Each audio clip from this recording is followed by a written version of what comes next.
Hello,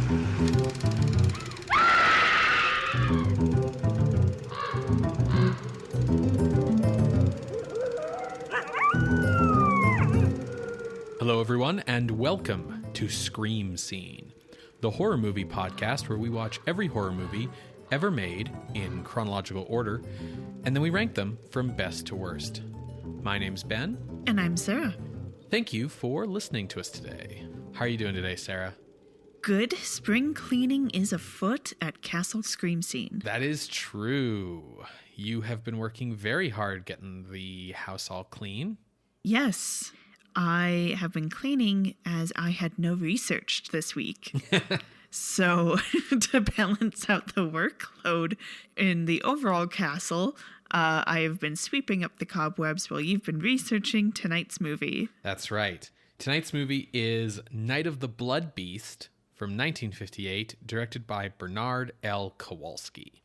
Now, part of why you had to focus so much on research is because we didn't really think that there would be much to this movie, and then turns out that there was a lot. Yeah, so this is one of those movies where, so it's a Roger Corman film. And we haven't really seen something from Roger in a while, but typically these Roger Corman AIP films are hey, here's where the idea came from. Here's what made Paul Blaisdell upset this time. They shot it in 5 days for $10,000 at Bronson Canyon. None of the actors ever went on to do anything important. Okay, here's the movie. And that's all basically true for Night of the Blood Beast as well. But there is a behind-the-scenes drama to this movie that gave it a lot more for me to research and read about than many of these films. Well, let's hear the goss. Okay, so as I mentioned, it's been a while since we last saw a Roger Corman film. Yeah, what has he been up to? So the last picture we saw from him was 1957's The Undead, which I think was the Bridie Murphy back to medieval times dancing interpretive dance ghosts movie with Satan. Yeah. It was okay. It was pretty cool. I quite liked that one. After that picture, he did quite a number before this one. I mean, Roger Corman, churns these things out, right? Yeah, but I think if memory serves, when we were doing The Undead, he pivoted to focus on Westerns. Yeah, and exploitation films, just other genres. So here's kind of a rundown of what he's been working on.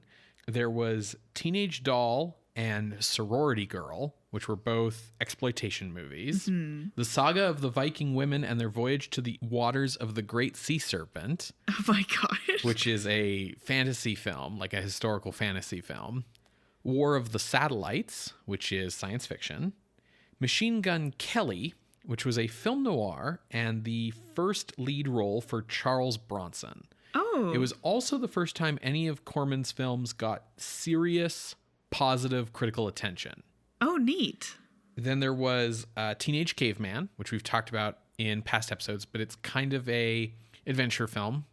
She Gods of Shark Reef, which is also an adventure film. And then Hot Car Girl and Crybaby Killer, which are both exploitation films. I hope that the girl turns into a car. No. Now, Crybaby Killer was also the first film appearance of Jack Nicholson. Amazing. Yeah, Is he the killer? I don't know. I've never seen it. Okay. Yeah, if you aren't aware, Jack Nicholson's early career was all Roger Corman films. I did know that because you've teased me about a Boris Karloff, Jack Nicholson picture. That's right. That's later in our Yes, feature. The Terror. So these last two films, Hot Car Girl and Crybaby Killer, are significant in that they were not films that Corman directed. He only served on them as an executive producer, with his younger brother Gene Corman producing them. Now, Gene Corman was already in Hollywood when Roger got there as an agent for MCA, which at the time was one of the biggest talent agencies. But in terms of actually breaking into making movies, he needed his brother's help to get him some starter credits. under his belt. So that's sort of what was going on here. And then each of those movies was shot by a first-time director. Hot Car Girl was shot by Bernard Kowalski, who directed this film. And Crybaby Killer was directed by Joe Addis. Can I ask a question about what the difference is between executive producer and producer? So the terminologies sort of date back to Golden Age Hollywood, where the executive producer would be the studio executive in charge of production for that film. So at Warner Brothers, like that would be Jack L. Warner. So you wouldn't necessarily see an executive producer credit on a lot of Golden Age Hollywood studio films because it's the studio. Yeah. It's whoever's in charge of production. Now, in some cases, studios had multiple executives who would be in charge of different units, like your A pictures and your B pictures. And then you'd have sort of production units within studios that handled the day-to-day making of a movie. So those would be your producer. So your producer's on set all the time. Your producer's getting the movie made. Your producer is consulting on important decisions or making important decisions. If they're a very powerful producer, which in the golden age of Hollywood, producers were very powerful. Guys like Samuel Goldwyn and Darryl F. Zanuck. And executive producers are more supervisory. Okay. Now, so executive producer isn't necessarily like, I am the executive producer, but it's more like I'm the executive who is the producer of this movie on behalf of the studio. Correct. Okay. Now, that has evolved over time. Yeah. So today, executive producer can mean all kinds of things. It can mean this is the person who put up the money, because producers don't typically put up their own money. It can also mean this is the person who came up with the idea. Like it can be a courtesy title for creators. Okay. So like Gene Roddenberry with an executive producer title on Star Trek, even after he stopped really handling the day-to-day of making Star Trek. You also see it given out in TV, especially to the showrunner of the series, because you'll never actually see someone in a TV show given the credit showrunner as like a job title on the show. So the head writer usually gets credited as like an executive producer. You know, if your company put up some money for it, or you consulted on the pilot, or, you know, so it's kind of can be given out for a lot of reasons these days. But it typically means someone with a lot of either money or name value who maybe came up with the core idea or was the one who greenlit the project, but who isn't really associated with like the day-to-day of getting the movie made. In these cases, Corman is the executive producer because he's the one putting up the money. Because as we recall, Corman's method of doing business was to use the box office receipts from movie A to fund movie B. Yeah. Now, this shift from directing to producing was sort of marking the beginning of a new attitude from Roger Corman about his career. One of these changes in attitude was the start of a trend of saving the best projects for himself and letting the other sort of more typical pictures that he would produce be directed by other people. So, you know, he gets to direct Machine Gun Kelly, you get to direct Night of the Blood Beast. Okay. And this was very much an attempt to build on the critical success he had gotten from Machine Gun Kelly while still profiting from these lucrative drive-in pictures. You know, he had finally gotten critical attention and like positive reviews. And so he was like, oh, you know, maybe I can be a real director. Like maybe I can be a real filmmaker and build on this success. But he knew that like the money is coming from, you know, Attack of the 50-Foot Monster kind of movies. That was a different guy, not Corman. But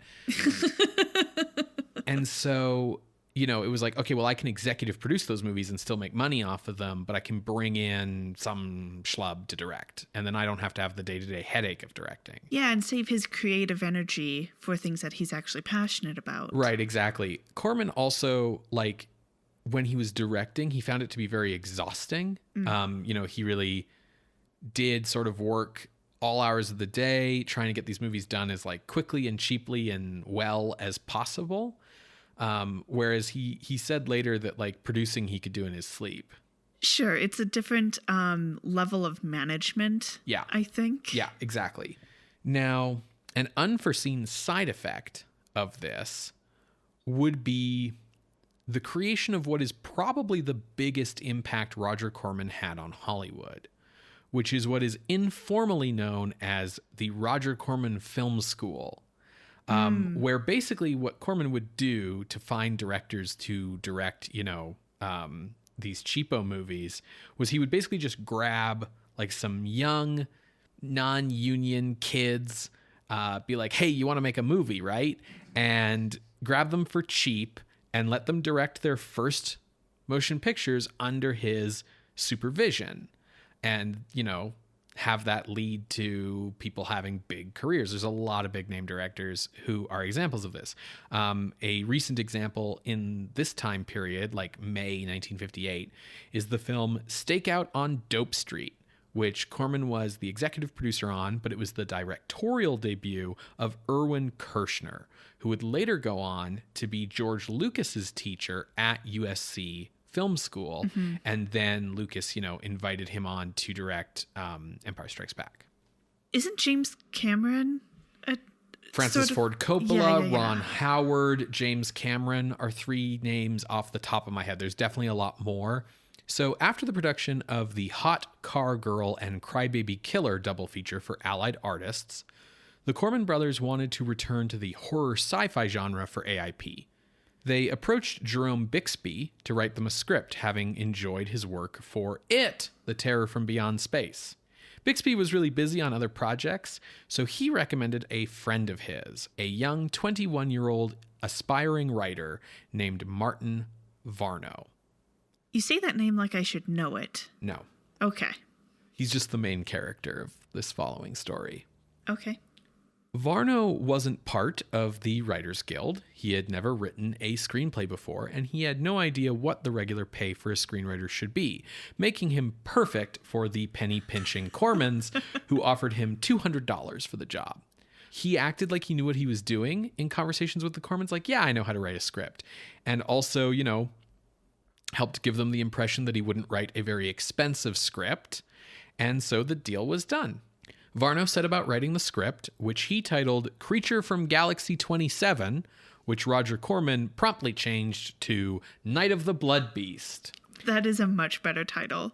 Gene Corman, during the brainstorming process, contributed some ideas that Varno didn't use, and Varno would later note that Gene basically did nothing without Roger okaying it first. Sure, that's as you said, that's what an executive producer is supposed to be doing, right? Right.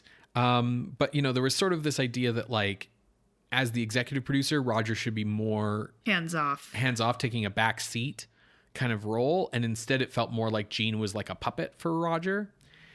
Now, as it was Varno's first screenplay, he ran it by his writer friends, Bixby and Harold Jacob Smith. As well, he also ran it by the Corman brothers fairly regularly with each draft, getting notes from them and so on. He spent 6 weeks writing it. The Cormans selected 28-year-old Bernard Kowalski, who had just done Hot Car Girl for them, to direct Night of the Blood Beast. So this would be his second feature film. Kowalski had experience before the Cormans. It was mostly directing television, and he would remain primarily a television director through his career. The cast was similarly made up of TV actors like Michael Emmet and John Baer, as well as Corman regulars like Ed Nelson, who later went on to play Dr. Michael Rossi on Peyton Place. The film was shot in 6 days for $68,000, with most exterior shooting done at Bronson Canyon, as normal for these kinds of films. The monster costume for the alien was reused from the monster costume created for Teenage Caveman, with some alterations to give it a bit of a different look. And this isn't a Blaisdell creature, right? That's correct, yes, it is not. As normal for a Corman production, the atmosphere on set was that of a swift-moving, energetic set where everyone could pitch in ideas, particularly if they helped keep the budget down.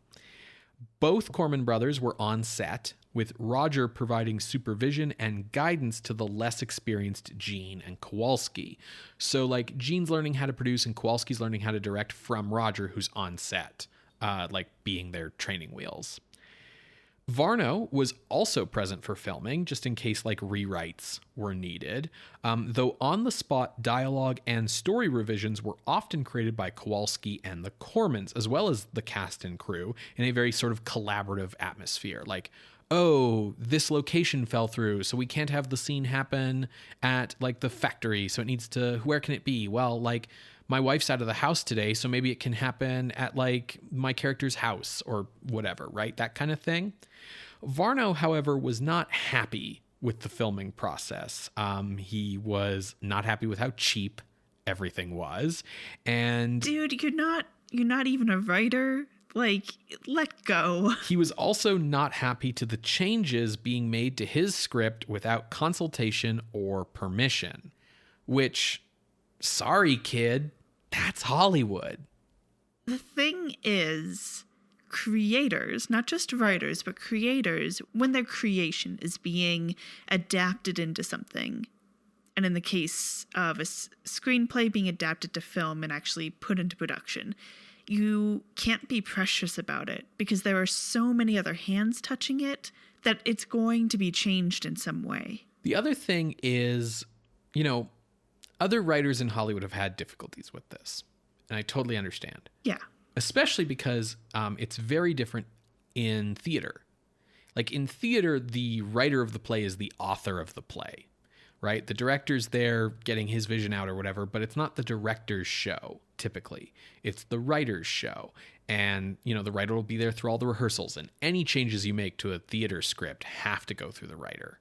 But Varno hasn't done any plays. No, but like, you know, you can understand that he would be like, oh, I'm the writer though. Why are you making changes to my script? Isn't that my job? Right. Sure.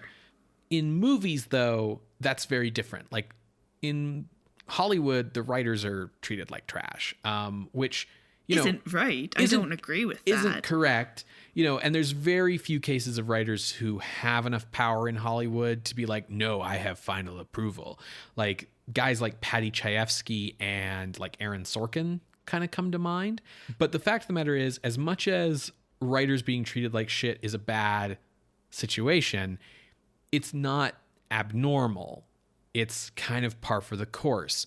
So I don't really have a ton of sympathy here with Varno, an absolute nobody who got picked up off the street being like, oh, it's my script, you know. But regardless, what's important is that he was upset. And so being very upset with how things were going, Varno was like, well, what can I do about this? Like, they shouldn't be changing my script without me. You know, who do I talk to? Who do I go to complain, basically? And so one of the actors was like, well, you go to the Writers Guild, right? They do arbitration. So he went to the Writers Guild about the issue. There wasn't really much they could do about the whole changes being made on set thing without his consultation, because as I just mentioned, that's just how movies work. But they did convince him to join the Writers Guild, at which point they could then bring arbitration against Corman for paying him $200 to write the screenplay, which is way below like essentially minimum wage for a writer. What would be standard? I don't have any idea. I have no idea what union scale would have been for an independent production in 1958. That's so many different conversion factors versus like what union scale is now that I just have no clue. But $200 is ridiculous. Okay. So Varno did so. And arbitration was brought against Corman, who was in the middle of editing the film at this time, and Corman was furious. So the two Corman brothers offered to Varno that they would keep hiring him and using him as their screenwriter if he dropped the arbitration. Varno refused, and so in response, Corman refused to pay him anything. So, in response to that, the Writers Guild of America banned Corman from using guild writers, and so Corman just stopped using union writers. And it was years later when Corman actually like really wanted to hire a union writer on one of his films that he finally like sent Varno a check. Okay. It wasn't a ban for life. No, it was definitely a, like, you have to do this, otherwise you cannot. Yeah. Kind of thing, yeah. Now, as it turns out, that wouldn't be the only time Varno would bring the Cormans to arbitration with the Writers Guild over this same film. Oh. Because Varno learned that Gene Corman was going to get a story credit on the movie. You know, because he threw out those ideas in the brainstorming process that Varno didn't use. Okay. So he was going to get this story by credit. So Varno filed a second arbitration because none of Gene's ideas were part of the movie, and he could prove that from the various drafts and like notes and memos. So Varno won that arbitration as well, and WGA ruled that Gene could not be credited on the film. Roger refused this as well on the grounds that the credits had already been made and the prints of the movie shipped out, and having them recalled and changing them would have been prohibitively expensive. Something tells me that that is a lie. It probably would have been prohibitively expensive, but like, you're supposed to do it anyway. Yeah. But, you know, Roger's out here very much on like the fringes of real movie making. I think from his point of view, it's like, well, I don't use guild writers and I don't use guild directors and I don't use guild actors. Like, I do everything non-union because it's cheaper. So like, what do I care if you're mad at me? I think was very much his attitude. So Varno later said, I'm one of the few people who ever arbitrated against Roger Corman because so many people were so, my God, I'm working in a real movie. Roger's giving me a chance. And meanwhile, Roger's paying this guy hardly anything a week. And they're like, well, hey, that's better than nothing. That was the thinking of most people. So in Varno's eyes, it's like Roger's out here being like, oh, I'll give you exposure. And Varno's like, no, pay me. That's a little bit of a mischaracterization, it sounds like. Varno would never write another film after this. He did do some makeup work in the 1960s before switching to sound effects editing in the 70s and 80s. So Night of the Blood Beast was released in August of 1958 on a double bill with Corman's own She Gods of Shark Reef. He was like, this one, She Gods of Shark Reef, this deserves my creative vision. Mm-hmm. Varno recalls going to see the double feature with Forrest Ackerman and Jerome Bixby, and those two men needing to restrain him during the movie because he hated the picture so much. Like, he was wanting to like get up and yell and like cause a scene and stuff, and they were having to like hold him back in his chair. Oh, I don't think he was cut out for this business. Reviews for Night of the Blood Beast were largely negative. The Washington Post said, it would be hard to find a worse movie, while Variety said, it finally happened. Someone wrote a story about a pregnant man. Oh, I'm sorry. Did I bury the lead there a little bit? Yeah. What? So the alien impregnates people? Men? A man? Has there been any research or academic work or anything tying this to Alien at all? There are no ties between the two that Dan O'Bannon or anyone working for 20th Century Fox would admit to. Sure. So, Night of the Blood Beast was featured on Mystery Science Theater 3000 as the first episode of the 7th season. It is available on Tubi, and it's also available on our YouTube playlist. And in this case, I actually recommend our YouTube playlist version. Night of the Blood Beast is in public domain, so there's just a ton of shitty home video releases everywhere. The Tubi version looks like it was telecined off a like VHS tape, whereas the YouTube playlist version looks like it was taken off of a 16mm print. So it's mildly, better in quality. Well, folks, if you would like to watch along, you can head to screamscenepodcast.com to find our YouTube playlist. You're going to hear a brief musical interlude, and when we come back, we will discuss Night of the Blood Beast from 1958, directed by Bernard Kowalski. See you on the other side, everybody.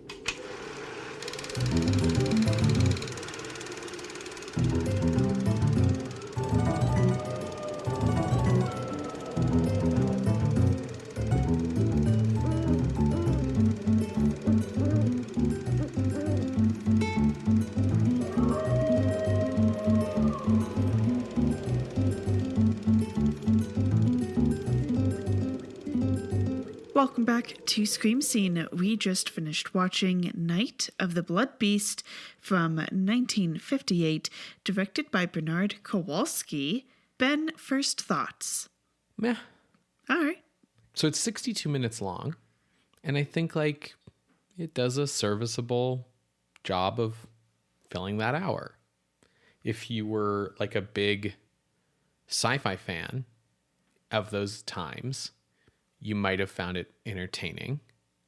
And the plot is largely so familiar in all of its beats and characters and dialogue that you might have even found some time to, neck with whoever you brought to the movie because you didn't need to pay attention too much. Don't give away all of our secrets, Ben. We're professionals here.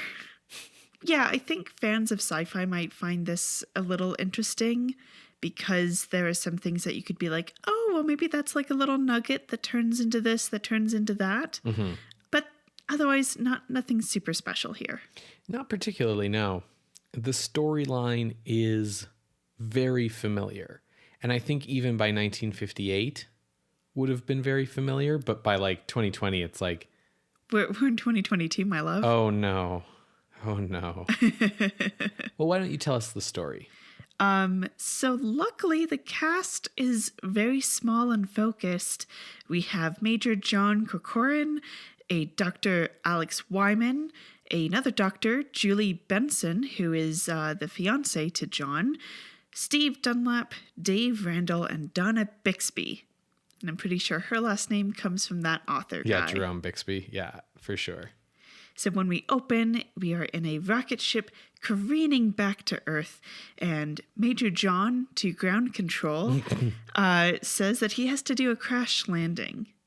So he does that. And Donna and Dave from the nearby Space Agency tracking station rush out to go and recover the spaceship as well as recover John. Unfortunately, they find John dead, much to Julie's dismay, who, as I said, is his fiancé. Now, when they find the ship, there is a tear in the side of its canister, like where John capsule. The capsule, that's the word. And there's like this strange muddy substance on it. When the rest of the team arrives, the hole somehow is bigger and the mud is gone. When the doctors take a look at John, they go, yeah, he's dead, but rigor mortis hasn't set in, which is really strange because he's supposedly been dead for like 3 to 4 hours. So they take him back to the station to do a further analysis. And they discover that, his blood pressure is exactly the way it should be for someone who's alive, but he has no pulse, so no heartbeat, he's not breathing, there's no brain activity. They take a look at his blood cells, and he has the normal, like, red blood cells, white blood cells, but there's now a third foreign alien kind of blood cell that seems to be, like, moving independently and possibly taking over some of these blood cells. Now, there's more than just weird medical stuff going on. The radio seems to be acting up and going out. The electricity keeps flickering and eventually turns off. And even their watches stop working. And they trace all of this back to a strange magnetic field affecting everything. Now, Steve goes out to check the electrical system and like the radio tower, and he gets attacked by this strange creature. So for protection, everyone decides to sleep in the same room as they wait for, someone to notice that this station is incommunicado. That night, Dr. Wyman is killed. He is found hanging upside down in the medical lab with half his head missing. Yeah. We only see it in shadow. To clarify which half, based on all implied visual evidence we have, it probably is very accurate to say that like his face is what's missing. Sure. Like that his head's been cut from top of skull to chin, not like at the eyes or something. Sure. It's a vertical, not a horizontal. Yes, yeah. As everyone's like, what the fuck happened to Dr. Wyman? John awakes? And they're like, you should be dead. Like, what's going on? And he's like, well, you don't think I had anything to do with Dr. Wyman dying, did you? And everyone's like, What a conclusion to jump to. So they take a look through basically an x-ray about like what is going on with John, and they discover alien fetuses inside him. And they look like little chameleon embryos, to give you kind of an idea of what they look like. Sure. I was thinking seahorse, but chameleon is also, definitely a good visual reference. And John also seems to be acting a little strange. He is like, well, I don't know if the creature's actually out to kill us. And they're like, And he's like, but like the creature had many opportunities to kill any of us and all of us, and yet it didn't. Maybe it comes in peace. And he also seems to have some sort of like, not necessarily to this extent, but a telepathic connection to this creature, because he's like, well, I feel like I can tell when it's coming near, or something like that. And he has access to information that he really shouldn't have because he was dead at the time, which I get that he has this telepathic connection to the creature, but it also feels a little bit like, so we don't have to spend time bringing his character up to speed. And one such case of this is almost implying he has access to Dr. Wyman's thoughts and like reasoning capabilities. So John's like, hey, maybe we should give the creature a chance to explain itself. And everyone's like, okay. And John's like, yeah, I'll lead you to where it is, and then it can like tell us what's up. And everyone else is like, okay. Dave and Steve are less okay with this, and they create some gas Molotov cocktails with the idea of like, we've shown that the creature is immune to gunfire, but not to regular fire. So yeah, like every other monster in these movies. So their plan is to like douse it with the gas Molotov cocktails and then light it aflame with a flare gun. So John leads them to a cave, and the creature speaks with Dr. Wyman's voice. And it's like, yes, I took his face so I could like have the capabilities of speaking to you. Yeah, he like ate Dr. Wyman's brain, so now he's got Dr. Wyman's knowledge and voice, because as we all know, the vocal cords are stored in the frontal lobe. You are what you eat. Oh, well, I completely missed that setup. I'm sorry. It's okay. You're tired. Now this creature explains that my civilization was like yours, and then we destroyed ourselves because we created our version of the atom bomb, and I'm here to help you avoid that same fate. Also, I can give you immortality because, as you can see, Dr. Wyman isn't dead. He lives on in me. And everyone's like, fuck no. And it's at this point where John is like, who's been like super on the creature's side, he's like, yeah, you'd be surprised that I have empathy for him because like I have its babies in me.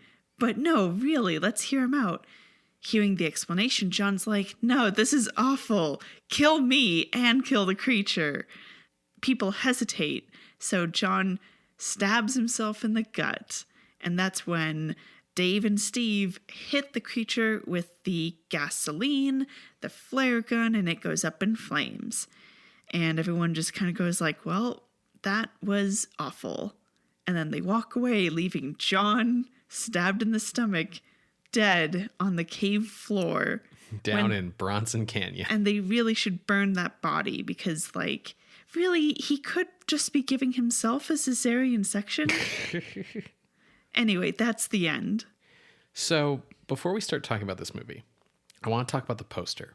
Okay. So the posters of these Roger Corman movies, and all the movies we watch, are kind of hard to get across on the show because, audio medium. But typically these AIP movies have pretty dope posters. And sometimes the movies never live up to them. But sometimes they are more accurate than other times. Sometimes it's clear that like the movie designed itself to look like the poster. Other times it's clear that like the poster came second, whatever. This has perhaps one of the most inaccurate posters we've seen so far. Now, these posters have very similar elements. Usually a woman in underwear, screaming, and a monster. And usually there's some justification for these elements in the movie. The last time we've had something this inaccurate, I think, was Beast with a Million Eyes, where there was like a big cat head with millions of eyes and tentacles that never appears in the movie, and a screaming girl in underwear who never appears in the movie. For Night of the Blood Beast, we have our screaming girl in her underwear, who doesn't look like any of the women in this movie, who none of which appear in their underwear at any point in the film. Then we have like a big clawed hand that looks nothing like the monster's hand in this movie, which has sort of like DMV nails. Oh my God. And then that big clawed hand is holding, as if it was maybe the size of like a peanut, a man's severed head with like the eyes rolled up so it's all white, implying the monster is quite large. And the caption is, "No girl was safe as long as this head-hunting thing roamed the land." Implying, of course, that, this is a thing that takes people's heads. And well, it took half a head. Sure. But it implies that it's sort of taking heads, like that's its modus operandi, that and making women feel unsafe for some vague, uncertain reason. None of that's here. Also, the title. Well, see, I can see where blood came from, because we get some like pretty neat close-ups of blood cells that are like animated or something. So I can see like, you latch onto that. Okay. I was just thinking that like the monster isn't a blood beast of any kind. It's not like a Dracula. It's not feeding on blood. It's not like made of blood. There's really nothing special about blood other than, as you say, like they examine John's blood and it has the bacterial infection or whatever. But, all that really tells us is that the alien has blood, which isn't really like a special trait in any, like I'm a blood beast by that definition. I wouldn't introduce you as like, yes, and here's my blood husband. Right. Yeah, exactly. And to be fair, there are a couple knights in here rather than just the singular knight of the blood beast. I just wanted to get that. So false advertising. False advertising, right? Totally. I will say, I think this thing has good bones. Knight of the Bone Beast. Right. No, that's also bad. It's sort of a ripoff of Thing from Another World with like our small cast trapped in a small location with a monster. And of course, it has some foreshadowing of Alien, with the alien impregnating the guy. And even like down to, we think he's dead at first, and then he just like suddenly wakes up and we're like, oh, great. A little bit of The Thing with like examining the blood. And because people were like attacked a couple different times, I thought that they were going to have something. Some alien babies. Yeah, or just something, some kind of infection or something. The monster suit isn't great. No. But we have seen worse. That is true. It looks kind of like a parrot covered in tar. Yeah. The thing about this movie that was really strange for me. So, listeners of Scream Scene, if you are not familiar with the parody film, The Lost Skeleton of Cadavra, you need to like go find that movie right now. I have it on DVD and VHS. Ooh. Got a big deal over here. It is basically a parody film made in the 2000s that parodies all of these 1950s, we had $12 and went to shoot in Bronson Canyon for a weekend movies. And this movie just like really twigged my like Lost Skeleton of Cadavra memories, because the monster suit in that movie has kind of a very similar sort of appearance with like the long claws, and it's just the way that it's like this big ungainly suit. Ungainly, yet the man in it moves. That's true. He There's one point where he to get away, he literally side jumps like as if he's going to do one of those like Captain Kirk hip tackles. Sure. But down into some shrubbery. Yeah. Like, damn, dude, that's dedication. For sure. You're getting paid like, what, $100? Like, dang. The script isn't bad, I don't think. Like I said, there's interesting nuggets of ideas here, But I would say that the script doesn't do anything with them. And by and large, the movie was boring at parts. It's derivative. Yes. Other than the element of the alien impregnating one of them, I feel like I've seen these characters in these situations having this argument before. And we have multiple scenes of basically the same dialogue. Yes. Setting up the exact same, like, cool, we're making these Molotov cocktails. Make sure not to tell Johnny. Or, don't you think we should give the monster a chance? Yeah. And so it just gets kind of like, this could have been like a half hour to 45-minute Twilight Zone episode. Yes, very much so. It would have been an Outer Limits episode, although neither show I think has started running yet. Because Sorry, is the difference between Twilight Zone and Outer Limits that one deals with space? No, the difference is that Outer Limits has monsters. Okay. And Twilight Zone, the monster is us? Right, yeah, Okay. you're getting it, yeah. So, but you're totally right. Like, Sarah skipped a big chunk of the movie in her plot synopsis because you can. Because there's a section of the movie that falls under the... Let's go look for him. Donna gets attacked. Blah, blah, blah. It's the section of the low-budget movie where we go back and forth between, like, the set and the location over and over again to spend some time. Yeah, and it's totally not needed, right? John being like, oh, Julie, I do still have feelings for you, so I'm happy to pick up where we left off. And Julie being like, you're legally dead. But, you know, I don't think the writing is bad. We don't have, like, Ed Wood-esque dialogue here. Yeah. Now, part of that might be because so much of this dialogue feels cribbed from, like, other sci-fi movies that's just, like, copying someone's homework. Yes, but it's delivered in a very natural way.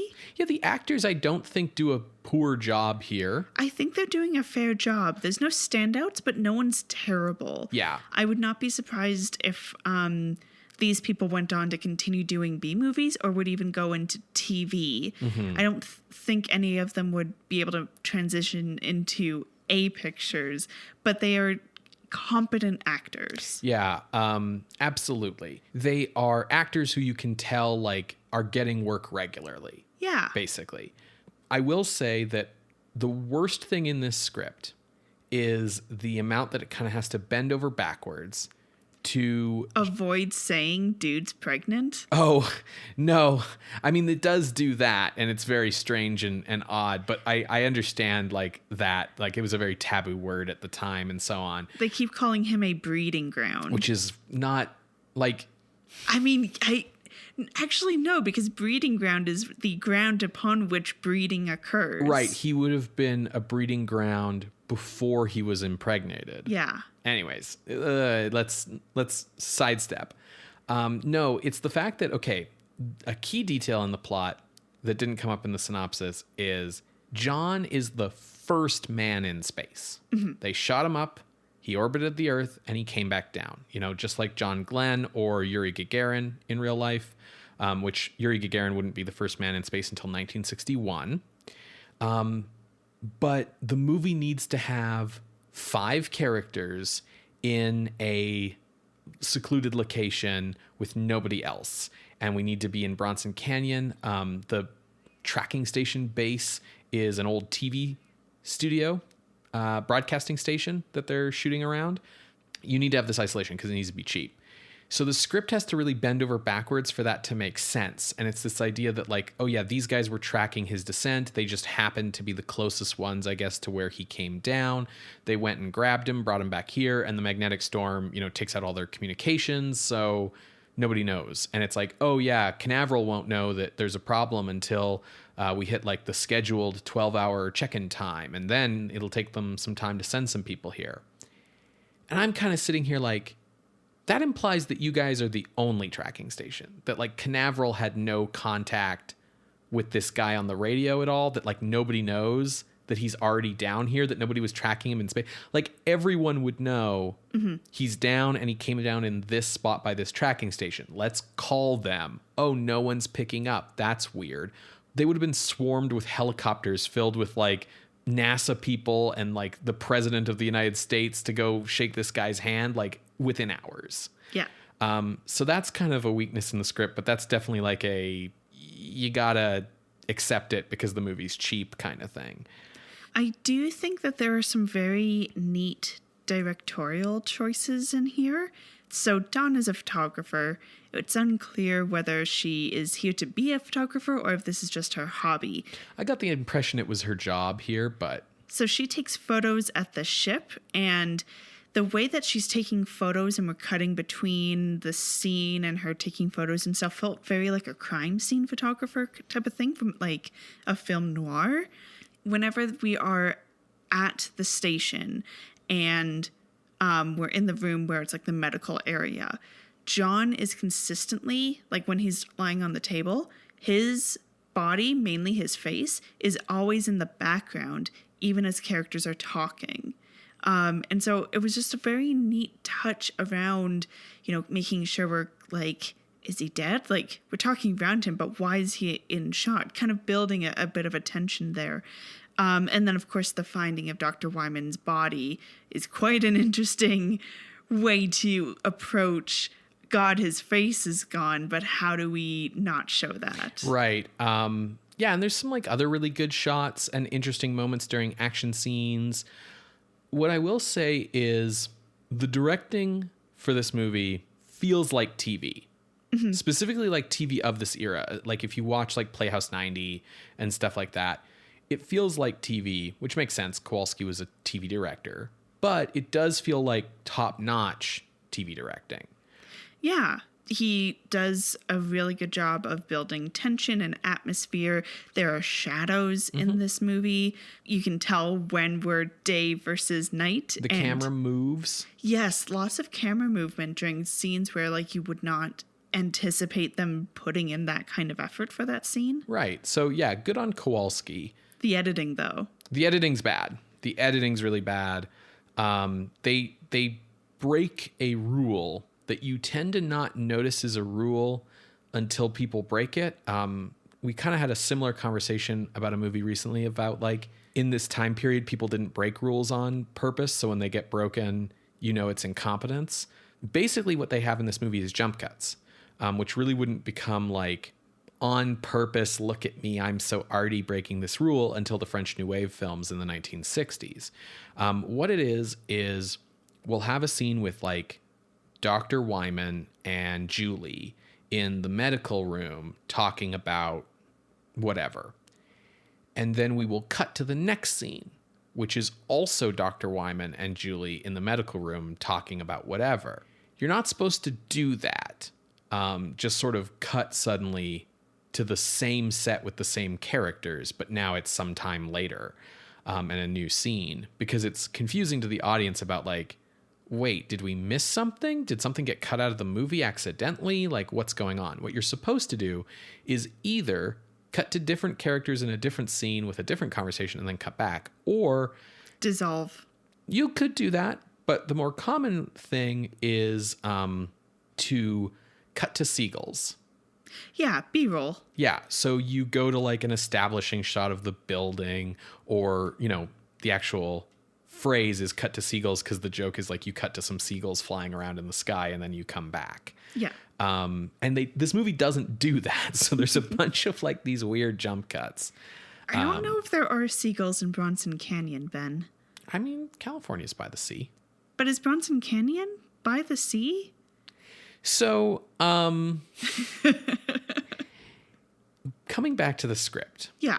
Which I'm coming back to mostly because, Roger Corman ruined Martin Varno's vision and impugned upon his, writerly privileges and so on. I very much disagree, because the natural delivery of the dialogue by the actors makes it clear to me that whatever they came up with on that day, whether it was like the full scene being ad-libbed or whatever, like everything's felt very smooth, which means that they changed it for the better.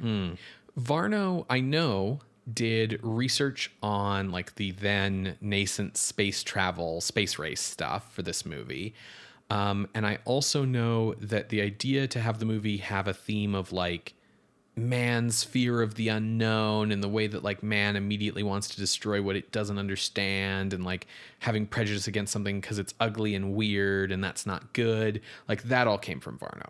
With that, we kind of have to address this movie's like central idea, right? The thing that the movie positions itself as being about, which is this question of like, well, should we give the creature a chance and let it explain its actions, or should we just kill it because it's different? A lot of sci-fi films of this era slot into either The Day the Earth Stood Still or The Thing from Another World. Yeah. And what's really even more common is what we see in this movie, which is what I'll call a thing in Klaatu's clothing. Okay. Where you have an alien that presents itself like it's Klaatu, but then it turns out, oh, it's actually the bad guy. And I think that happens a lot in movies of this era because there was a feeling that like you still need to have a monster and you need to kill the monster at the end because everyone deciding to get along at the end is kind of an anticlimactic resolution. But the movie feels like it genuinely wants to be saying something about like prejudice and, you know, destroying things that we fear, but it totally undercuts that because it needs to have the ending of the movie be everyone like, oh, this thing was evil after all. Let's kill it. I don't think that's anything special about this movie, though. I think that's the case of any time that you have a, as you said, thing in Klaatu's clothing. Right. Because this movie is not doing anything special with that. No, not at all. But I bring it up to point it out as sort of a trend in sci-fi films of this era. I also wonder if like the ending being that like, actually we are going to kill it, it was a monster the whole time, is maybe what upset Varno so much. Who knows? I just know that because that was the theme he felt he was saying, maybe the fact that they had to conclude that no, we do have to kill it is like, I could see that being like Roger Corman being like, no kid, you don't understand. You have to kill the monster at the end. Trust me, I know from experience. Right. Sure. I think then that's another case of like there being a misunderstanding between Varno and Corman about what this movie is supposed to be. Yeah. Because Corman's like, I want horror. And Varno's like, but philosophical message done poorly. Yeah. I will say about the ending where we find out that the creature is actually bad. It is sort of presented in a way such that like the creature thinks it's doing the right thing. Like it's here to save us by using our bodies as incubators to breed its race back into existence. And that's going to save our world. I suppose from a certain point of view, yeah, I would agree that the creature thinks that it's doing the right thing.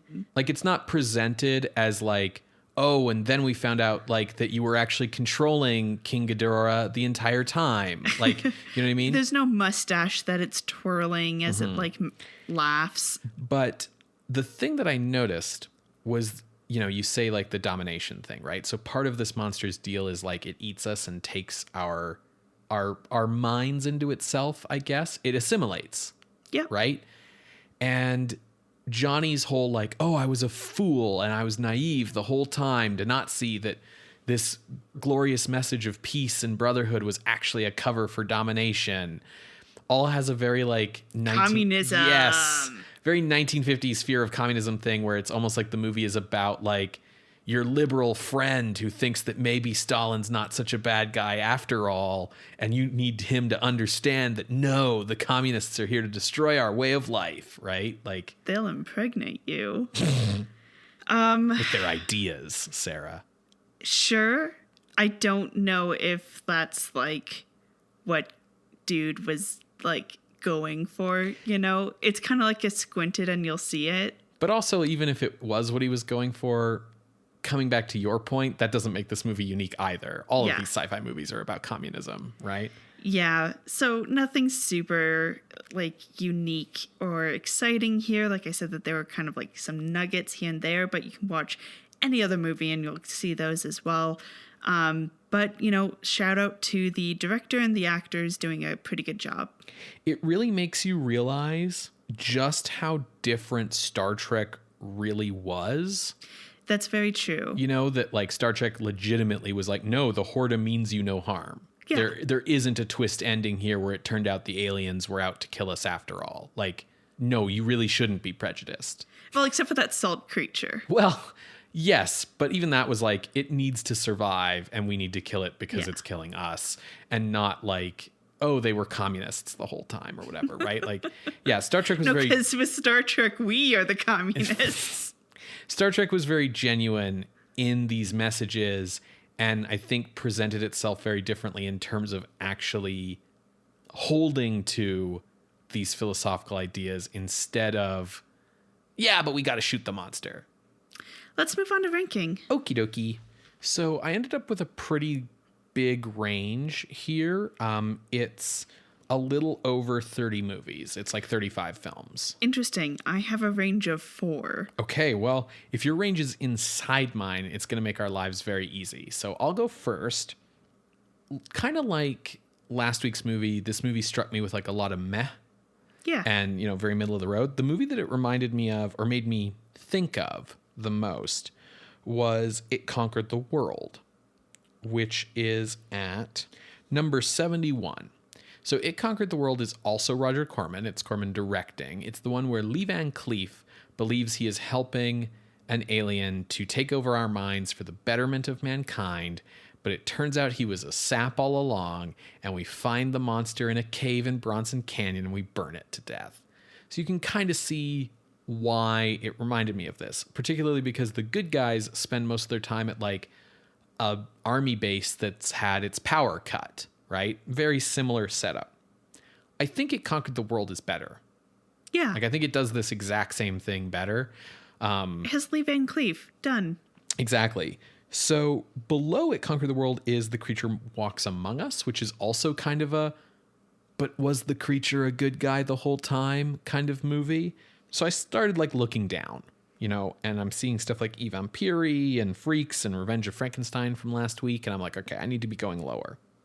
So I settle at number 94, where we have another Corman film, Attack of the Crab Monsters, which also had this thing of like, but maybe the crab monsters are good guys actually. And it's like, no, we have to kill the crab monsters. They're terrible. It's below Catgirl, which I think is probably better than this, even though it's just a cat people ripoff. So I made my ceiling 93, thinking that this could slot in above Attack of the Crab Monsters, which, while fun, is kind of dire.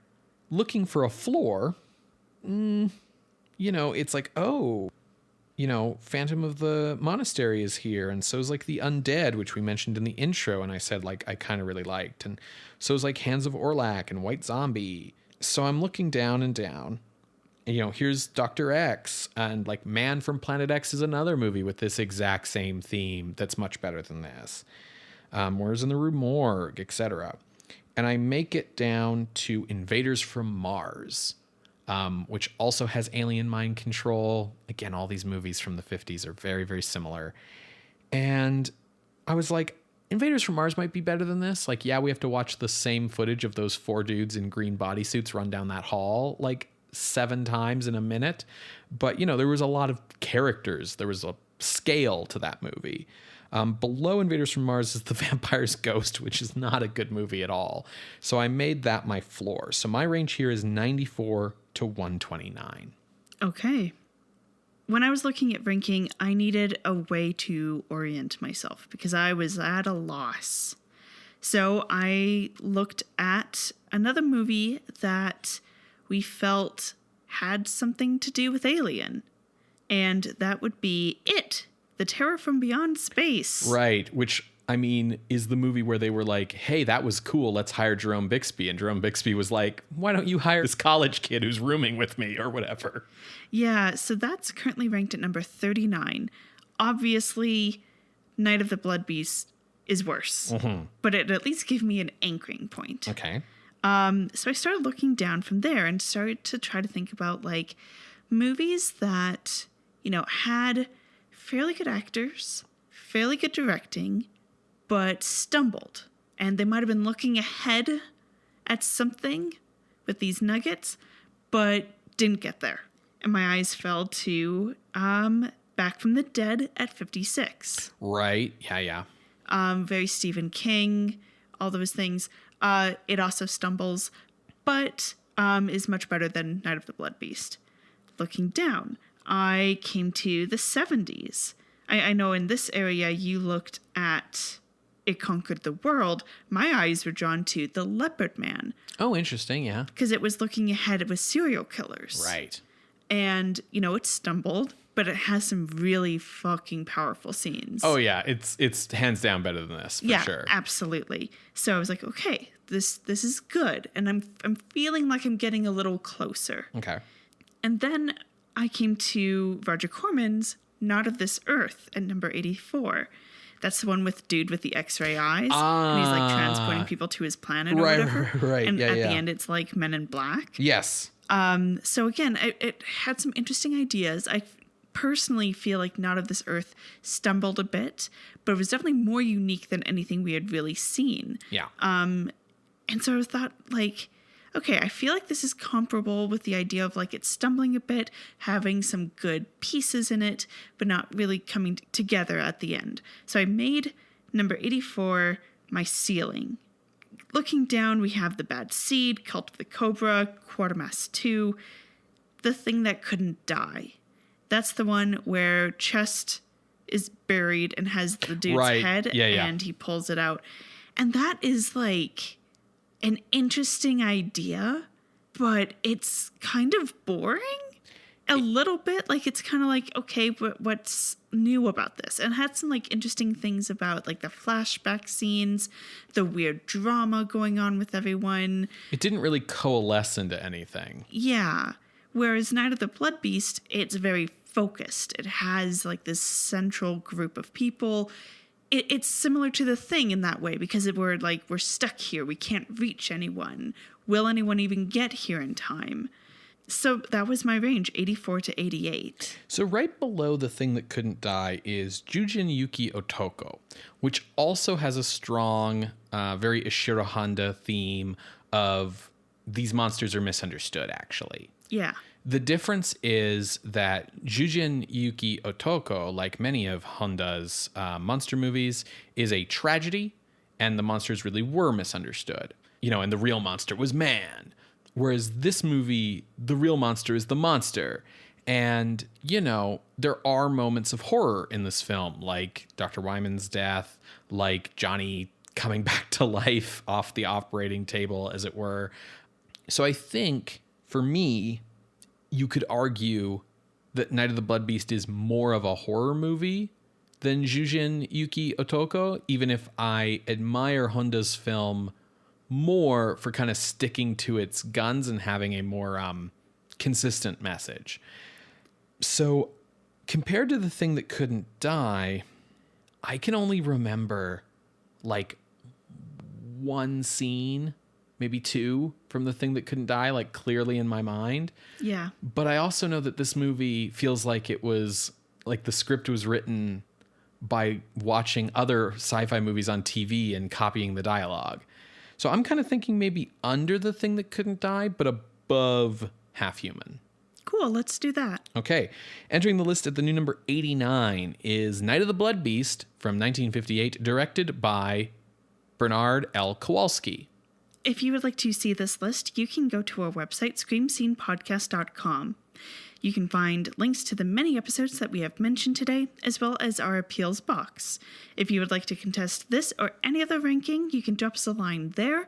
You can reach out over email at screamscenepodcast@gmail.com or over Twitter @_screamscene. Scream Scene updates every Wednesday on Apple Podcasts, Google Podcasts, SoundCloud, and Spotify. You can subscribe to the show using our RSS feed. If you'd like to help us out, we'd really appreciate it if you leave us a rating or a review on the podcasting app of your choice. Or tell a friend about the show. Word of mouth is the best way for us to grow our audience, and we are always hoping to find new folk to share our weird obsessions with. If you have the financial means, we also really appreciate your support over at patreon.com/screamscenepodcast, where you can support us for as little as $1 a month. That financial support helps go towards our hosting fees, but it also just goes towards like carving out the time to research these movies, watch these movies, talk about these movies. It's really, really appreciated. Our patrons at $5 and $10 levels get access to bonus content, and patrons of all levels get to vote in our monthly polls to determine what our horror-adjacent bonus episode will be each month. Sarah, what's in the lead? We are currently at a tie between 1939's The Hound of the Baskervilles and 1943's Calling Dr. Death. Okay, so, patrons of the night, we need you to head on over to patreon.com and determine whether we're going to be spending an evening with Basil Rathbone or Lon Chaney Jr., whether there's going to be mystery or a lot of narration. We'll be calling the winner this Friday, April 15th. Head on over to the website, guys, and if you aren't a patron yet, but you have a firm feeling of which of those movies you want us to watch, sign on up. It's $1 a month. What can you lose? $1 a month, Ben. Shh. That's patreon.com/Scream Scene Podcast. So, what are we watching next week? Next week, Sarah, we are sticking with a film produced by Roger Corman that also has a dope poster. It is directed by Bruno Vasoda, who played the antagonist in Dementia. Oh, okay. Yeah, he was like the rich guy who was unpleasant. Yeah. Yeah, and it's called The Brain Eaters. Cool. Which maybe should have been the title of this week's movie. I don't know. No, there's no brain eating in here. Well, like metaphorical brain eating. Well, that's metaphorical blood beasts. See you next week, Creatures of the Night. Bye. Bye.